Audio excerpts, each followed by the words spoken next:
Bella's Sleepover, First Aid and Safety for Broken Glass by Tschuga Pum's First Aid and Safety Stories.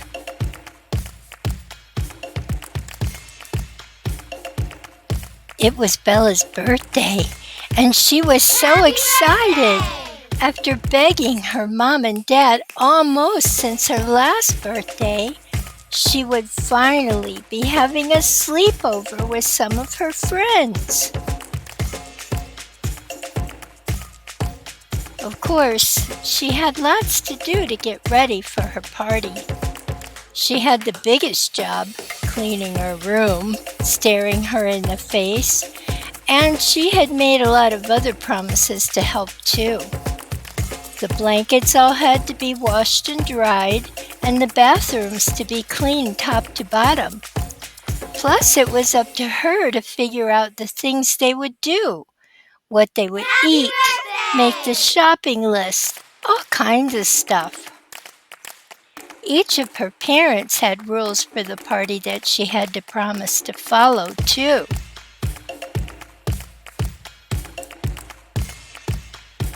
Bella's dad insisted that each friend coming must bring a list of numbers where their parents or caregivers could be reached if her friend got sick or hurt. It seemed like a lot of trouble at the time, but Bella was willing to agree to rules as long as she got to have her party. Happy birthday! For gift bags, she thought some eyeshadow, a homemade bracelet, handheld mirror, hat to decorate, fabric markers, gemstones and glitter, candy, origami instructions, and thank you cards. For decorations, she thought maybe tissue paper flowers, tablecloths, streamers, a banner, glitter confetti, a few balloons, an outdoor house marker, and origami mobiles. For food, she thought pizza, dumplings, sweet tomatoes, veggie tray with dip, some fried noodles, a fruit tray with dip, dim sum, hot pot, the milder version, mango cake, and rose ice cream. The emergency phone numbers were for dad, mom, grandparents, first choice, second choice, their doctor, and does the child have any allergies? What fun Bella had putting everything together, imagining surprising her friends and getting to show them a little bit about eating Asian foods. Mostly, though, girls like many of the same things, no matter who they are, like makeup and glitter. Bella also had a very special movie to show her friends, one about life in Asia, and a little girl who could not speak, rescuing a red crane called the Pearl of the Orient. The girl and the bird ended up saving an entire town, and Bella was very proud of that story. She wanted to share it. You can hear this story at storylineonline.net. Look for Lotus and Feather by Xiling Zhang.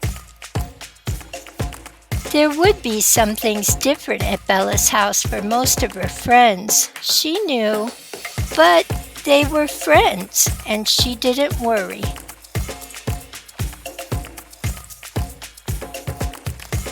Finally, the big day arrived, and Bella was so ready.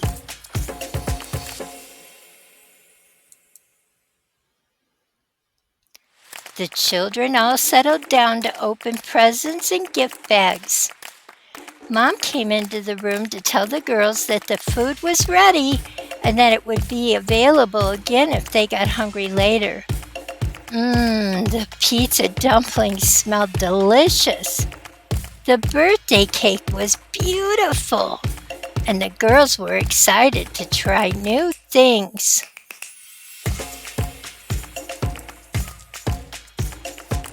The girls put their dishes in the sink after finishing eating, thanking Bella's parents for the wonderful food.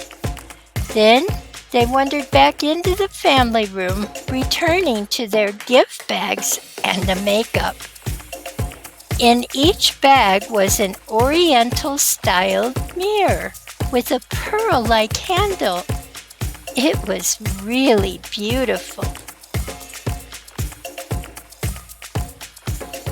One of Bella's best friends, Jessa, was just in love with that mirror. She had never owned anything so beautiful. While she held it, examining every inch of it, enraptured with how pretty it was, the other kids started decorating their hats and trying to make paper butterflies.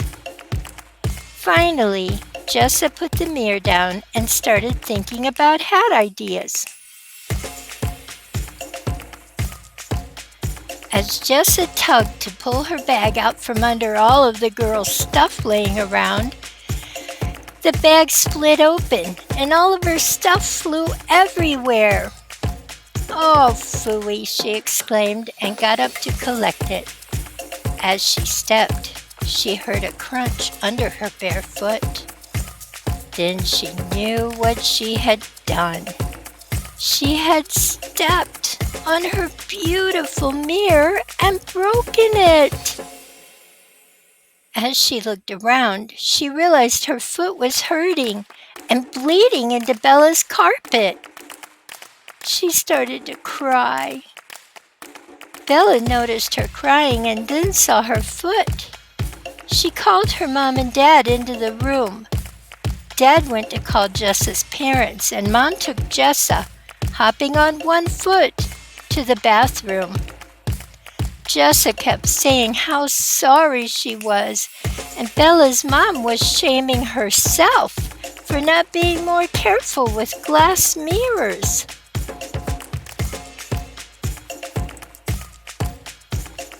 Bella's mom asked Jessa to carefully run her hand over the bottom of her foot after it had been under the bathtub's running water for a few minutes. "Be oh so gentle as you do it," Bella's mom instructed her. "See if you feel any pieces of glass stuck in your skin." "Okay," Bella responded, adding that she didn't feel anything. The bleeding had almost stopped too. Bella's dad stuck his head in the door, saying that Jessa's dad was on his way over and that he had cleaned up the broken glass before anyone else got hurt. He asked Jessa how she was doing. "I'm okay, thanks," Jessa answered him. Soon Jessa's dad was there, examining her foot. "It looks okay," he said. "There doesn't seem to be any pieces of glass in her skin." He wrapped the towel around her foot and asked Jessa to carefully try to stand on it. She could without any pain. Bella's mom wrapped white gauze around her foot just in case it started bleeding again. "It's okay, Dad. Can I please stay? Please don't make me go home already," she begged. "All right," her dad said, "but if you start to feel like there's something in your foot, you have to call me to have the hospital check it." "I will," Jessa promised.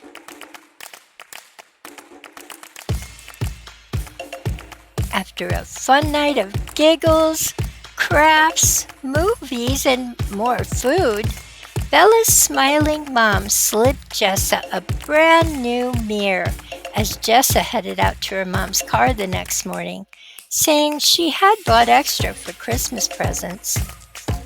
Jessa thanked Bella's mom over and over again for everything, but especially for the mirror. "Only thing is," Bella's mom said, looking directly and somewhat sternly into Jessa's eyes, "you must be careful. If any part of your body comes in contact with broken glass, You must rinse it under cool water for several minutes. Very gently check for any pieces that may have become lodged in your skin. If the pieces are tiny, you may be able to pull them out. Then you should dry the area, possibly add a little antibiotic ointment, and wrap the area in gauze to prevent infections. It is always good to seek help from a trusted adult, too. Some people may think they feel something embedded after a day or so. If you do, you should have the area looked at and taken care of. If glass pieces are large and deeply embedded, it is better to let a doctor do the pulling. Wrap gauze around the embedded glass along with your injured area, then go to the hospital emergency room. Pulling large pieces out at home can cause dangerously severe bleeding. The area may need to then be sewn up by a doctor. Follow up on the area by changing bandage and checking for infection every day.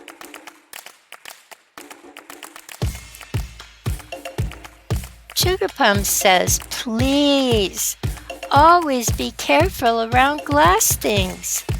Glass is not always so thick and strong. It can break into all sizes of pieces when being pushed or hit. Glass causes a lot of injuries. Seek the help of a trusted adult. Never leave glass things lying on the floor. Never sit against windows or mirrors. Never touch broken glass pieces or try to walk over them while barefoot. Glass can be in many things like jewelry or flower pots, dishes, or almost anything people make. Please be careful. Better safe than sorry.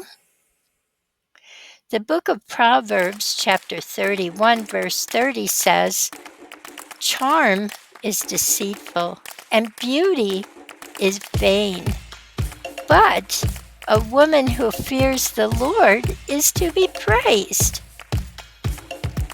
Tschuga Pum says, thank you for listening. I will see you soon. Goodbye.